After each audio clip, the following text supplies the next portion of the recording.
Okay, so now imagine I learn that my depressed patient does in fact have a very limited ability to conjure up vivid sensory images of future positive events. So then how can I use that information to intervene to help my patient? Well, it's really interesting. So I guess there's a whole bunch of ways you might use it. So we explored the idea of just getting people to practice simulating events. So imagine imagery is like a muscle, you can train it up, yeah? So Wow. it's dormant. So through practice or through guided instruction, people could do it. It's just they weren't spontaneously doing it. So we did that in the laboratory and have done a bit of work. And also Alicia Williams has done some internet-based work, just training people to imagine more positive future about small everyday events again and again and again. And Simon Blackwell's done some beautiful work in that area.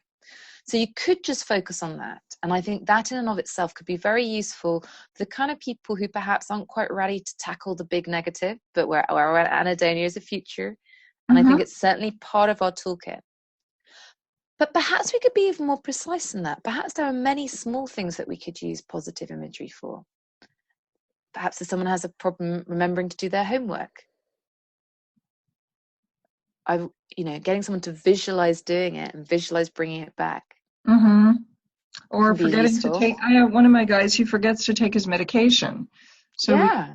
we could do a mental imagery of taking the medications. Yeah, and that's exactly what we use imagery for predicting the future, for remembering to do things, for mentally navigating our world. But there may be other points in the session where people just reply a bit glumly when you ask them if they enjoyed something, and then one can practice shifting mental modes. Is it more? Do you get a better effective response? You're better able to savor something if you're doing that in an image-based form than verbally.